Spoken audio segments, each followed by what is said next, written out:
বিপুল দুর্নীতির অভিযোগ, তোলাবাজির অভিযোগ, খুনের হুমকির অভিযোগ, এই সমস্ত অভিযোগে দেবরাজ চক্রবর্তী ইতিমধ্যেই গ্রেফতার। বারাসাতে নিয়ে যাওয়া হচ্ছে, বারাসাত আদালতে পেশ করা হবে। আর তার স্ত্রী অদিতি মুন্সি, রাজারহাট গোপালপুরের প্রাক্তন বিধায়ক, তাকে এবার জিজ্ঞাসাবাদ। প্রাক্তন তৃণমূল বিধায়ককে জিজ্ঞাসাবাদ পুলিশের। কেন দেবরাজের গ্রেফতারির পর পুলিশ গেল অদিতিকে জিজ্ঞাসাবাদ করতে? কি কি প্রয়োজন, কি কি প্রশ্ন? সরাসরি চলে যাব অনুপের কাছে। অনুপ,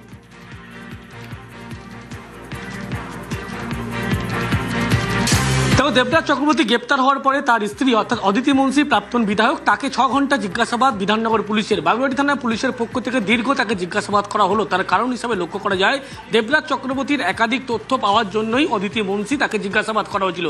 যে সমস্ত ফোন থেকে প্রথম ফোন এসেছিল বা ফোন গিয়েছিল, যে দেবরাজ ঘনিষ্ঠ এক সঙ্গী তার সঙ্গে ছিল, তার মাধ্যমে কিন্তু কথোপকথন হয়েছিল, সেই সমস্ত তথ্য পাওয়ার জন্য। অন্যদিকে দেবরাজ চক্রবর্তী এবং অদিতি মুন্সি ঘনিষ্ঠ যে সমস্ত যারা ছিল এবং তাদের যে বাড়ি, বেশ কয়েকটি সম্পত্তি রয়েছে, সেই সমস্ত একাধিক জায়গায় পুলিশের পক্ষ থেকে তল্লাশি করা হয়। সেখান থেকে বেশ কিছু গুরুত্বপূর্ণ নথি যেমন উদ্ধার হয়েছে, একাধিক সরকারি নথি উদ্ধার হয়েছে এবং দেখা যাচ্ছে দক্ষিণ দমদম পৌরসভা থেকে বিধাননগর পৌরসভা সংক্রান্ত একাধিক তথ্য উদ্ধার করা হয়েছে। সব থেকে গুরুত্বপূর্ণ বিষয় বলা হচ্ছে একটি ল্যাপটপ উদ্ধার করতে পেরেছে, যে ল্যাপটপের মধ্যে গুরুত্বপূর্ণ বেশ কিছু তথ্য রয়েছে। ল্যাপটপ কিন্তু তদন্তে অগ্রগতি আনার জন্য সঠিক ভূমিকা পালন করতে পারে বলে এমনটা মনে করছে। কিন্তু দেবরাজ চক্রবর্তী গ্রেপ্তারের পরবর্তী ক্ষেত্রে তার স্ত্রী অর্থাৎ প্রাক্তন বিধায়ক অদিতি মুন্সি তাকে দীর্ঘ জিজ্ঞাসাবাদ করলো, প্রায় 6 ঘন্টা জিজ্ঞাসাবাদ করলো বিধাননগর পুলিশের পক্ষ থেকে। বেশ।